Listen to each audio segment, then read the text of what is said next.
The explosion came without warning.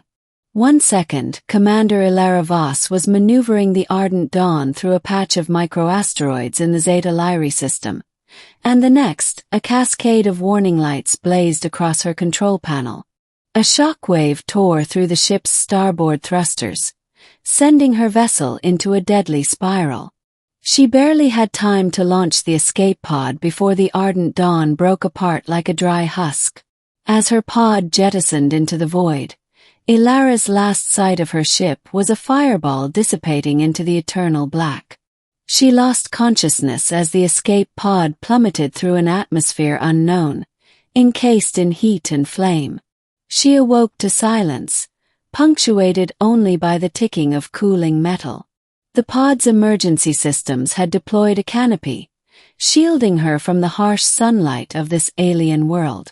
Her helmet's HUD blinked with damage reports. Communications offline.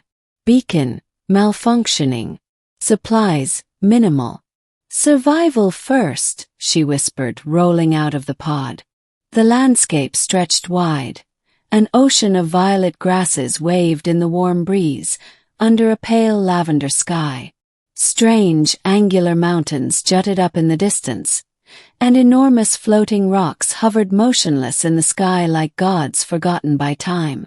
Elara retrieved her emergency pack, checked her sidearm, and surveyed the immediate area. The pod had landed in what seemed to be a valley. A thin blue stream glistened nearby. Life signs flickered faintly on her scanner. Nothing immediately hostile, but alien nonetheless. She started walking. By the third day, Elara had made a rudimentary camp in a sheltered canyon near the stream. Her scans showed a curious anomaly, an energy signature pulsing beneath the surface of the planet, vast and rhythmic like the heartbeat of a sleeping beast. It had no clear source, but the readings kept pulling her eastward, toward the floating mountains. Stranger still were the dreams. Each night, visions filled her mind. Great cities of crystal, beings made of light, and a voice that whispered not in sound, but in concept and feeling. It asked her one question over and over. Do you remember? She had no idea what it meant. On the 7th night, she encountered her first intelligent life. It resembled a humanoid figure, but taller and almost translucent, as though made of vaporous energy held in shape by a thin membrane of light. It emerged from the mists by the river and did not speak with sound, but Elara felt its presence enter her mind. You are not of this world. Yet you are of it. She drew her weapon instinctively. You fear. But you are already chosen. Chosen for what? The being only turned and began to walk away, stopping briefly to beckon her. Against her instincts she followed. It led her to a temple, a massive structure of smooth metallic stone that pulsed faintly with an internal glow. The doors opened as she approached, sensing her presence. Inside, a vast hall stretched endlessly, lined with columns that shimmered with fractal designs and shifting patterns.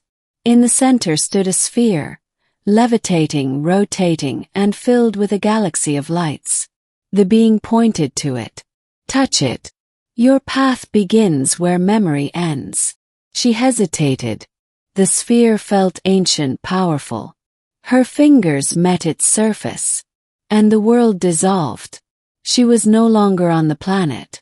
She floated in a sea of stars, memories flooding her mind. Images of ancient civilizations, long before humanity's rise. A people who traversed galaxies not with ships, but with thought. They had no name, for they were beyond the need for one. She saw them create the temple, seeding worlds with knowledge, preparing for a future none of them would see.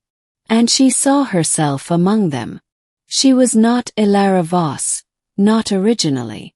She had been one of them once, before choosing reincarnation in physical form, sealing her memories to experience life from a new perspective.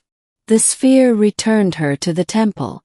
You were one of the architects, said the being, now taking on a more humanoid form, matching Elara's appearance. One of the last. You chose to sleep in flesh, until the time of awakening. Elara stepped back, heart racing. That's impossible. I'm human. I was born on Luna. I have a mother, a history. All constructed. The architects embedded memories and lives to shield themselves from detection. You were hidden on Earth. But now the time has come. For what? To guide your people. Earth nears a crossroads, extinction or transcendence. You must lead them toward the stars, not as conquerors but as stewards. She staggered, mind reeling. How? You already know. Over the next several weeks, Elara trained with the being, who called itself Known. She learned to access the dormant powers within her. Telepathic communication, manipulation of energy, and control over matter on a quantum level. She began to understand that the architects weren't gods. They were simply a species who had evolved past the limits of biology. Through ancient devices hidden across the planet, an architect outpost, she unlocked technologies that had been dormant for millennia. She learned to speak with the planet itself, to commune with its living essence. But time was short. A fleet approached, Earth's exploratory division. Somehow they had traced her beacon. Elara knew what they would do. See the planet. Try to mine it, weaponize the technology. She couldn't allow it. The fleet arrived in low orbit, launching survey drones. Elara intercepted them with the planet's defenses, repurposing architect technology to cloak the surface and redirect signals. She transmitted a message, not as Commander Elara Voss, but as something more. This planet is protected. Approach will be met with defense. You are not ready for what lies here. Admiral Grayson, her former mentor, replied. Elara, we thought you were dead. What is this nonsense? It's not nonsense. The knowledge here is too great. You'll destroy yourselves with it. You sound like one of those fringe mystics. Home, Voss. Let the scientists do their work. I am home, she said, cutting the transmission. The fleet opened fire. Elara summoned the planetary shield, an energy lattice that shimmered into being around the atmosphere, scattering the fleet's weapons like dust. Using the architect's communication lattice, she connected her mind to the fleet's AI systems. She showed them visions, images of civilizations destroyed by their own greed, of Earth's future if it followed the same path. The crew faltered. Some resisted. Others listened. Admiral Grayson ordered a retreat. We're not ready for this. But not all agreed.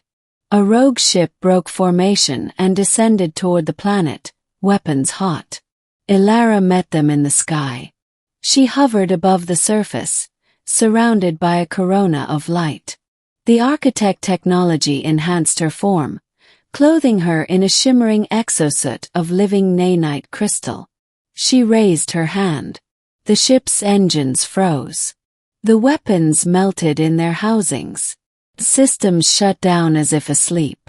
No more death, she said, her voice echoing across the sky. The ship dropped gently to the ground, disabled but unharmed. The fleet departed in silence. Weeks passed, then months. Earth sent envoys, not soldiers.